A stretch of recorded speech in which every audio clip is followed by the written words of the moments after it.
युवा समृद्धि दल के राष्ट्रीय अध्यक्ष अमिताभ जी मीडिया से बातचीत करते हुए बोले, नीतीश कुमार ही जो है मुख्यमंत्री बनेंगे। यहाँ मुंबई जैसा शिंदे के साथ हुआ, ऐसा कुछ नहीं होने वाला, बीजेपी समझ ले। नमस्कार। आज हम जो ये प्रेस वार्ता बुलाए हैं, इसका मूल मकसद, सबसे पहले आप परिचय पूछे तो हमारा नाम अमिताभ कुमार उर्फ अमित सिंह है और हम युवा समृद्धि दल, जिसका गठन 2023 अक्टूबर में किया गया, उसके राष्ट्रीय अध्यक्ष हैं।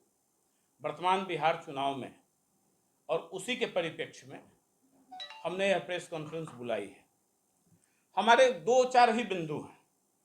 पहले, बिहार और देश की जनता को यह जाननी चाहिए, विशेषकर बिहार की जनता को, कि आप किसी भी वैसे दल के बहकावे में ना आए जो दल सिर्फ और सिर्फ झूठ की बुनियाद पे, बिना एकदम जिसका कोई बुनियाद नहीं है, उन बातों पे आपको प्रलोभन दे रहे हैं, उनके बहकावों में नहीं है। अच्छे लोगों को चुने, अच्छे प्रत्याशियों को चुने। हमारे दल से हमने 86 सीटों पर बिहार में प्रत्याशी देने का मन बना लिया था, लेकिन दल के साथियों ने एक दो प्रश्न हमसे किया और वो यह बोले कि सर, हमारे कोई प्रत्याशी ऐसे नहीं थे। देखिए, मैं झूठी बात नहीं करता, जो मुझे जानते हैं वो अच्छे से जानते हैं कि जो ग्राउंड की हकीकत होती है, जो सत्यता होती है, मैं उसकी बात करता हूं। हमारे कोई ऐसे प्रत्याशी नहीं थे जो प्रत्याशी बिल्कुल जीत में अपनी भागीदारी निभाते या नंबर 2 के या नंबर 1 की पोजीशन में आते। उनकी स्थिति यही थी कमोबेश कि कहीं वो 15,000, कहीं 20,000, कहीं 10,000 के वोट शेयर में वो रह जाते। तो हमने कहा कि जो 86 पे लड़ने से बेहतर है तो चंद कुछ ही सीटों पर क्यों न लड़ा जाए। हम अपनी एनर्जी को क्यों बर्बाद करें, अपने कार्यकर्ताओं के एनर्जी को क्यों बर्बाद करें। कोई किसी को पैसा तो नहीं देता, कोई किसी को वेतन तो नहीं देता, तो हम बेवजह की राजनीति नहीं करना चाहते थे। इसलिए हमने समर्थित और दल से मिलाकर कुल 11 प्रत्याशियों को मैदान में उतारा है। इसलिए उतारा है कि अब लोकतंत्र है तो हमारी उपस्थिति भी दर्ज होनी चाहिए, हमें चुनाव लड़ना भी है, मेरी उपस्थिति जनता के बीच होनी भी चाहिए। और दूसरा एक महत्वपूर्ण कारण था, जो सबसे महत्वपूर्ण था, कि जिस एक व्यक्ति को संपूर्ण बिहार के सारे दल गिराने पे लगे हुए हैं, उस व्यक्ति का नाम है बिहार के विश्वकर्मा आदरणीय मुख्यमंत्री श्री नीतीश कुमार जी। चाहे वो उनके अपने सहयोगी ही क्यों न हो, या फिर अदर जो विपक्षी दल है, या फिर अलग आजकल देख रहे हैं एक पार्टी है जो परसेप्शन डिग्री बाबा की पार्टी, उनको कहिए, आदरणीय प्रशांत किशोर जी को डिग्री बाबा कह सकते हैं, उस पर मैं बाद में आऊंगा। तो फिर एक वैसे व्यक्ति को गिराने में लगे हुए हैं। आप अपने सीने पे, कलेजे पे हाथ रखकर ईमानदारी से पूछ लीजिए कि क्या नीतीश कुमार जी ने कभी भ्रष्टाचार किया है?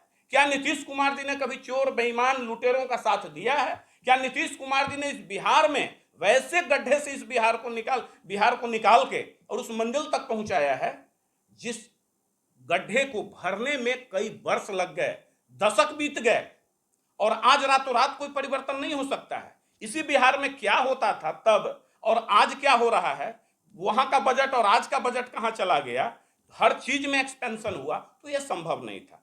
तो और दूसरा, हमारी संस्कृति भी यह सिखाती है कि क्या अपने बुजुर्गों को, जिनका अंतिम वक्त चल रहा हो, उन्हें घर से निकाल देते हैं? जिनका अंतिम वक्त चल रहा हो, क्या उनका सम्मान छीन लेते हैं? नहीं करते हैं। तो हमारी सनातन की यह संस्कृति है, तो हम नहीं छीन सकते। तो हम सबों ने यह तय किया कि, और हम नीतीश कुमार जी के साथ लंबे काल तक काम करने का हमको सौभाग्य मिला है, हम उस स्कूल का स्टूडेंट्स रहे हैं, वो हमारे प्रिंसिपल रहे हैं, तो इस नाते भी हमने यह तय किया कि जब सब मिलके, मेरी जितनी ही क्षमता है, 2, 4, 10, जितना 1%, आधा प्रतिशत, जितनी हमारी क्षमता होगी, हम उतने तो अपने नीतीश जी को मदद कर देंगे। इसलिए हमने यह तय किया कि पूरे बिहार में प्रत्याशी उतारकर और वोट काटने से बेहतर कि चंद सीटों पर लड़कर अपनी मजबूत दावेदारी दिखाना, यही बेहतर है। और इसलिए हमने यह प्रेस कॉन्फ्रेंस बुलाया था। और अब आप जो चाहें, जैसा भी प्रश्न चाहें, हम लेने को तैयार हैं। सर, जैसे आपको क्या लग रहा है, ये चुनाव बाइपोलर है क्या? जैसे भी आपने कहा, जन स्वराज जो है वो डिग्री वाली पार्टी है, वो कह रहा है कि बिहार को बदलना है। चोर लुटेरे जो है बहुत सारे जो है, चाहे वो लाल, वो सबको टारगेट कर रहा है, सम्राट चौधरी को टारगेट कर रहा है कि भाई इनको मिलकर लूटा है और हम जो है नया बिहार यहाँ पे सबके पास रोजगार होगा, सबके पास काम होगा, पैलन नहीं होगा। बहुत मजेदार प्रश्न आप पूछे हैं। देखिए, बिहार बदलना है, अरे बदलना क्या है? बिहार कोई इंसान नहीं है जिसका शकल सूरत, इंसान का तो शकल सूरत बदल ही नहीं सकते हैं। अब हम उनकी बातों पे, बातें तो वो अच्छी करते हैं, एजेंडा तो अच्छा लाए, लेकिन उस पूरे एजेंडे में सबसे पहला मेरा प्रश्न है कि जब बिहार बदलने की बात किए थे, वही प्रशांत किशोर जी ने यह भी प्रश्न सवाल उठाया था कि हम वैसे परिवार के बच्चों को इस राजनीति में लाएंगे जिनका कोई राजनीतिक पृष्ठभूमि नहीं होगा, जो उन 1200 परिवारों के बीच के नहीं होंगे। कहां गया वो 1200 परिवार का पृष्ठभूमि? आज उनके अधिकांश उम्मीदवार हैं जो उसी 1200 परिवार के हैं, जो बीजेपी से भगाए, राजद से भगाए, जदयू से भगाए, सब दलों से भागे हुए वहां आकर टिकट ले रहे हैं। अच्छा सर, मैं आपकी बात कहूंगा, 25-30 हजार जन स्वराज में जो है, जो कहा गया था कि आपको अगर प्रत्याशी बनना है, नहीं, उन सारी मुद्दे पे मैं आता हूं। दूसरा जो उनका था, वो कह रहे हैं कि बिहार में पलायन हो गया। मैं आज ऑन द रिकॉर्ड कैमरे पर कह रहा हूं, आप में दिल्ली के भी लोग हैं, सब लोग हैं, आप, बिहार से कोई पलायन नहीं हुआ है। मैं ऑन द रिकॉर्ड कह रहा हूं कि पलायन नहीं हुआ है। कैसे? अभी तक जो नैरेटिव चल रहा है पलायन पलायन, पलायन कहते किसको है? अगर हिंदी का थोड़ा सा भी ज्ञान किसी व्यक्ति को है तो वो बताए कि पलायन कहते किसको है। पलायन की वो परिभाषा होती है, उसमें यह कहा गया है, हिंदी का शाब्दिक अर्थ है, पलायन का मतलब डर से, भय से, जो अपने मूल जगह को छोड़कर परमानेंट कहीं अस्थायी रूप से दूसरे जगह जाकर शिफ्ट हो जाए, उसको पलायन कहते हैं। अगर बिहार में रहने वाला लड़का गुजरात में जाकर, बॉम्बे में जाकर कमाता है, इसको पलायन कहते हैं? यह पलायन की परिभाषा है क्या? बिहार के लड़के आर्मी में नौकरी नहीं कर रहे हैं क्या? वो 6-6 महीना पे छुट्टी नहीं आते हैं क्या? वो जम्मू कश्मीर में उनका पोस्टिंग नहीं है? वो बिहार है क्या? संपूर्ण ये ऐसे लोग हैं जो पलायन के नाम पे, इनकी कुचक्र को समझिए, ये पलायन के नाम पे देश को अंदर अंदर दो फाड़ों में बांटना चाहते हैं। क्या बिहारियों का गुजरात नहीं है, या गुजरातियों का बिहार नहीं है? क्या बिहारियों का महाराष्ट्र नहीं है, या महाराष्ट्रियों का बिहार नहीं है? सबका है, सब जगह कमा सकता है। सबको सम्मान नहीं मिलता ना? नहीं, 1 मिनट, मिलेगा। दूसरी बात, आप 10,000 12,000 की नौकरी की बात करते हैं, रोजगार की बात करते हैं, 10-12 हजार की बात आप करते हैं, वहां वो व्यक्ति 20,000 कमा रहा है और यहां 10,000 की बात आप कर रहे हैं। 10,000 में उसका परिवार का पेट पाला जा सकता है। और आप रोजगार देखिए, एक्चुअल में इनका पूरा एजेंडा, हम नंबर 1 से शुरू करते हैं, एजुकेशन में इन्होंने क्या कहा कि जो पुरानी व्यवस्था है उसको छोड़ के नई व्यवस्था में प्रत्येक प्रखंड में अगले 10 वर्षों में 10-10 नेतरहाट के समान के विद्यालय बना देंगे। एक नेतरहाट विद्यालय बना हुआ है 300 एकड़ में। किसी प्रखंड में बिहार में है क्या उतनी जमीन? एक प्रखंड में एक विद्यालय की कैपेसिटी अधिकतम कितनी होगी? पटना में सबसे बड़ा विद्यालय अभी संत माइकल है, उस विद्यालय की मैक्सिमम कैपेसिटी कितनी है? बिहार के सबसे बड़े विद्यालय के किसी केंद्रीय विद्यालय की कैपेसिटी अधिकतम 2 शिफ्टों में चलेगा तो 8,000 स्टूडेंट। क्या एक प्रखंड में 16,000 ही स्टूडेंट है? बाकी कहां जाएंगे? तो वह फिर वो कहते क्या है कि नहीं, जब तक ये व्यवस्था नहीं होगी तो हम फी देंगे, खुद फीस देंगे। और फी कितना निर्धारित करते हैं? 800। आप बताइए कि क्या पूरे हिंदुस्तान के किसी गांव में, पिछड़ा से पिछड़ा राज्य, गरीब से गरीब राज्य में है क्या 800 रुपया फी? कौन से स्कूल में 800 रुपया सीबीएसई स्कूल में फी है? प्ले ग्रुप के बच्चे का फी है क्या प्ले स्कूल में 800 रुपया मंथली? दूसरी गलत। तीसरी बात, जब तक आप 10 वर्षों में करेंगे तो 10 वर्षों में 10 जनरेशन तो बिहार का बर्बाद हो जाएगा ना। यानी ये चाह रहे हैं ना कि आदरणीय लालू जी चरवाहा विद्यालय बनाए, ये शिक्षा विहीन बना देना चाह रहे हैं। कुछ मकसद वो तो कह रहे हैं। मैं आगे सवाल अपने जी कि नीतीश और तेजस्वी यादव बोल रहे हैं कि हर परिवार को सरकारी नौकरी देंगे। यह संभव है। देखिए, कैलकुलेटिव नहीं, वही उनके कैलकुलेशन और उनके कैलकुलेशन में प्रशांत जी ने कहा कि सीडी रेशियो का पैसा जो होता है, सीडी रेशियो का पैसा वो हमको पूरा नहीं मिल पाता है। 4,20,000 करोड़ है साहब, उसमें मतलब लाख सवा लाख करोड़ इनको नहीं मिल पा रहा है। अब उसी में ही महिलाओं को 4% पे लोन भी दे देंगे, उसी में ये युवाओं को 50 लाख लोगों को कहते हैं रोजगार दे देंगे। अच्छा साहब बताइए कि कहां से लाइएगा पैसा? आप जितना CD रेशियो का 40% बिहार को मिलता है, 70% मिलना चाहिए। वो 30% का जो मार्जिन है, यानी 1,20,000 करोड़ को अगर 50 लाख से भागा दीजिएगा तो कितना हजार रुपया पर हेड आएगा? अब क्या उतने का रोजगार करके कोई व्यक्ति 10 से 15 हजार कमा सकता है? नहीं कमा सकता है। अच्छा सर, इसमें तेजस्वी जो है अभी 17 महीने की जो नीतीश जी के साथ सरकार चलाए थे, बिल्कुल, वो उसमें अपना पूरा पुराना रिकॉर्ड दिखाते हैं कि हमने 17 महीने में 5 लाख नौकरियां दी। इस पे आप क्या कहेंगे? देखिए 17 महीने में 5 लाख नौकरियां दी, तो फिर 34 महीने, फिर 2 बार 17 महीने क्यों रहे? और नौकरी दिया कौन? आप बाय डिफॉल्ट इन कर रहे हैं, आप बाय डिफॉल्ट इन कर रहे हैं। मुख्यमंत्री कौन? अरे भाई, किसी की बारात आप जाते हैं तो दूल्हे के नाम से जाने जाते हैं ना। करना किसको है?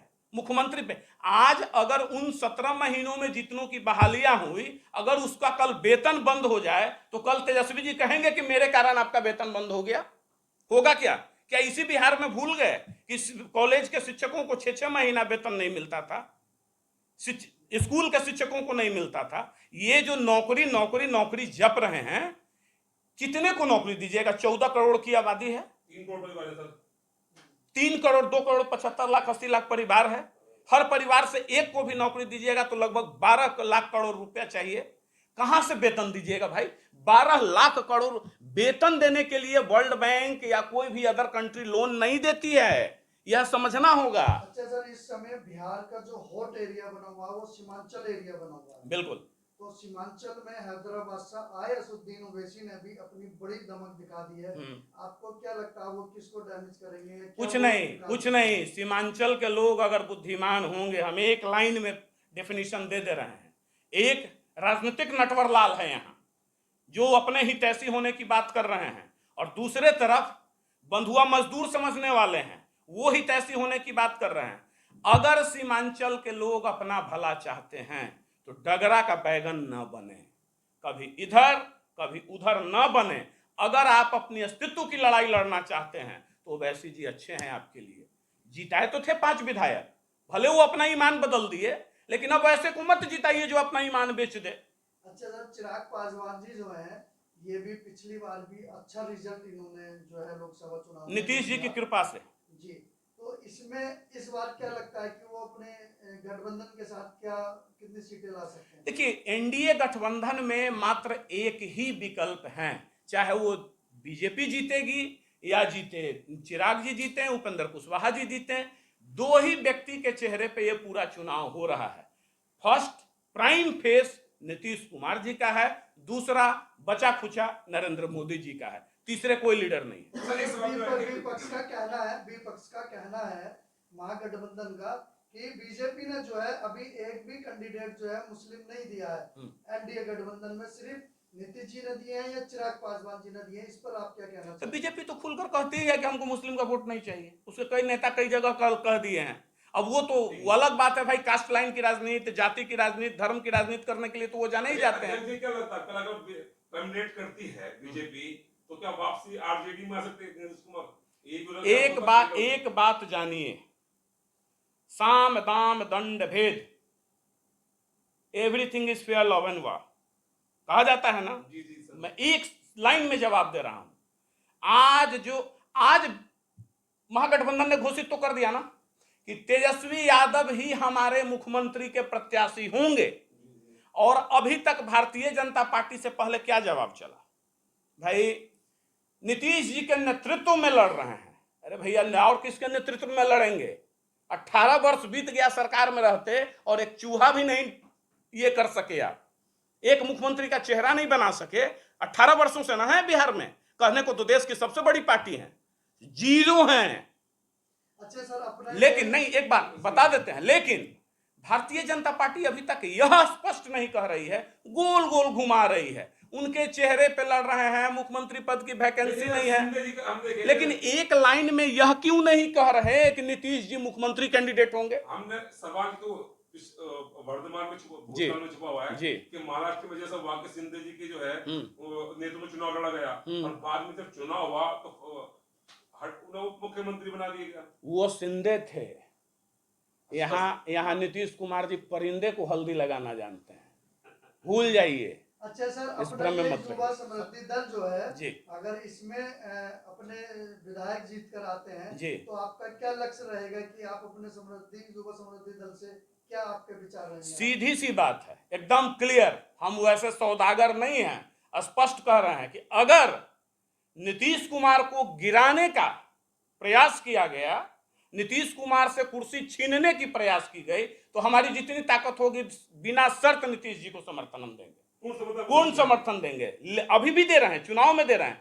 लेकिन अगर स्वाभाविक तौर पर नीतीश कुमार जी मुख्यमंत्री बन जाते हैं तो हम विपक्ष में बैठना कबूल करें। सर, मेरा लास्ट सवाल है जी। जैसे एनडीए जो विपक्ष वाले पूछ रहे हैं कि 20 साल का रिपोर्ट कार्ड नीतीश कुमार जी का होते हैं, बिल्कुल।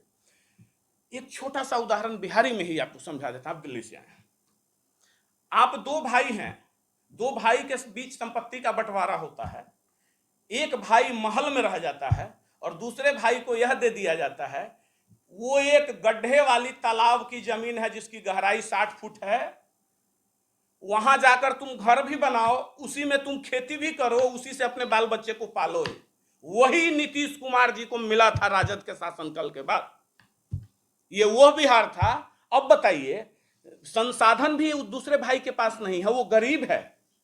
कितने हजार करोड़ का एस्टीमेट था जो आज 3 लाख करोड़ का हो गया उस वक्त। और उस परिस्थिति में थोड़ा थोड़ा करके मिट्टी बालू जमा करके उस गड्ढे को पहले भरे, फिर उसमें अपने रहने लायक कुछ घर बनाए, फिर उसी में खेती किए, फिर उसी से अपने बाल बच्चों को पाल रहे हैं। वही तो नीतीश कुमार जी कर रहे हैं। और अगर बना बनाया ऐसा आज जैसा नीतीश कुमार जी ने जमीन बना दिया है, इस पर किसी भी लेमैन को मुख्यमंत्री बनाकर बैठा दीजिए, वो सीधा 10 मंजिला बिल्डिंग खड़ा कर देगा। तो यही अंतर उनमें और यहाँ है। 20 साल का रिपोर्ट कार्ड अगर जाना है तो चले जाइए ना। आज अपने फॉर्च्यूनर से बैठ के चले जा रहे हैं ना सीमांचल के अंतिम गांवों तक। कल तक जाते थे? नहीं जाते थे। अच्छा सर, यहाँ बिहार में मुख्यमंत्री कौन रहेगा? नीतीश कुमार। बेशक हमने एक नहीं कई बार कहा है कि नीतीश कुमार ही होंगे और यह भ्रम में किसी को रहने की आवश्यकता नहीं है। भारतीय जनता पार्टी भी सुन ले स्पष्ट तौर पे कि सिर्फ और सिर्फ नीतीश कुमार होंगे। अगर चाहिएगा शिंदे जी ऐसा लंगड़ी मारना तो ये शिंदे नहीं है, ये परिंदे को हल्दी लगाने वाले हैं। और everything is fair, love and वार। धन्यवाद। नमस्कार, मैं हूं जावेद आलम। आपको यह वीडियो पसंद आया हो तो आप लाइक कमेंट सब्सक्राइब जरूर करें ताकि आने वाले हर नई वीडियो का अपडेट मिले आपको सबसे पहले। आप देखते रहिए LKP न्यूज़।